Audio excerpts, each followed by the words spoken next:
ये जो बाबा जी घूम रहे थे ना, अभी कह रहे थे हिंदू राष्ट्र बनाना है, और कह रहे थे हम तो भविष्य देख लेते हैं। वो कहते नहीं कहते, हम तो भविष्य देख लेते हैं। उनके यहां रहते दिल्ली में आतंकवादियों ने बम ब्लास्ट कर दिया, बाबा को खबर नहीं हुई। समझो मेरी बात को,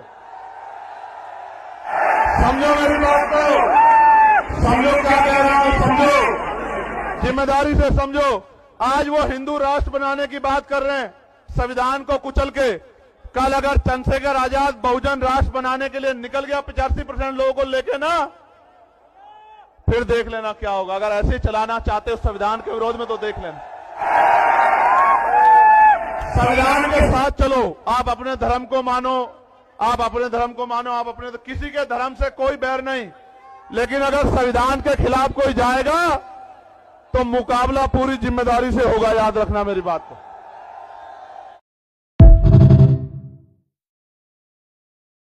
नगीना के सांसद चंद्रशेखर आज मुजफ्फरनगर में जो रैली की है, संविधान अधिकार बचाओ भाईचारा बनाओ, लेकिन ये पैगाम बड़ा लंबा गया है। रैली इतनी सफल रही है, लोग इसे कई तरह के मायने निकाल रहे हैं।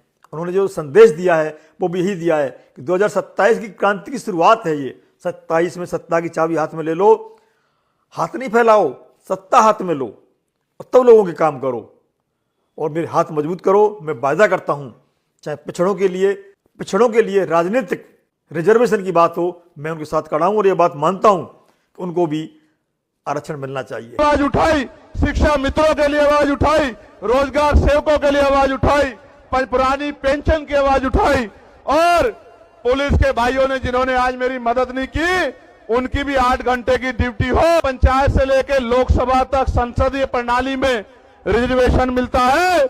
हम अति पिछड़े वर्ग के लिए भी मांग करेंगे कि उनको भी विधानसभा लोकसभा में रिजर्वेशन मिलने का काम करे। हमारे भाइयों को सीटें मिलेंगी। ठेकेदारी खत्म करके पक्की नौकरी दिलाने का काम करेंगे आजाद समाज पार्टी के लोग, अगर आप हिम्मत जुटाने का काम कर दोगे तो। काशीराम साहब कहते थे आरक्षण से लेंगे एसपी डीएम और वोट से लेंगे सीएम पीएम। बनाना चाहते हैं। एक चंद्रशेखर को रोकने की कोशिश करोगे, विधानसभा में 203 चंद्रशेखर बना के भेजेंगे उत्तर प्रदेश में हम लोग। याद रखना, आरक्षण मिलना चाहिए। उन्होंने हर उस पहलू को छुआ जो आज परेशान है। सरकार की इस नाकामयाबी को और जनता की दुखती रग पे हाथ रखा। उन्होंने कहने का प्रयास किया, जनता अगर मेरा साथ देगी तो जो सरकार 70 साल 75 साल नहीं कर पाई, बीजेपी हो चाहे कांग्रेस हो, वो हम करके दिखाएंगे। हम पिछड़े और दलितों को वो अधिकार दिलाएंगे जो अभी तक नहीं मिले हैं। उनके सपने पूरे करेंगे जो आज तक सपने पूरे नहीं हुए हैं। और 2027 की क्रांति के लिए तैयार किया। सत्ता तो नहीं आएगी, चैन से नहीं बैठना है, और एक शुरुआत है ये, लेकिन इसके मायने, इसका पैगाम बड़ा दूर तक गया है।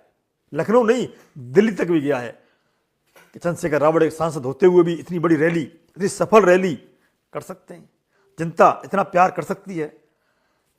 सवाल ये उठता है कि चंद्रशेखर आजाद की जो जनता में लोकप्रियता बढ़ रही है, इससे पक्ष विपक्ष दोनों चौकन्ना है। क्योंकि जब कोई नेता उभरता है तो जनता उसको सपोर्ट करती है, तो कहीं ना कहीं इन सत्ता पक्ष में बेचैनी होती है कि तीसरा कहां से निकल रहा है। तो उसी को विकल्प के रूप में स्थापित करने के लिए चंद्रशेखर आजाद ने इस तरह की रैली आयोजन करने के लिए बीड़ा उठाया है। ये पहली रैली है और रैली होती रहेंगी, और वो जनमानस की, गरीब की, किसान की, कमेरे की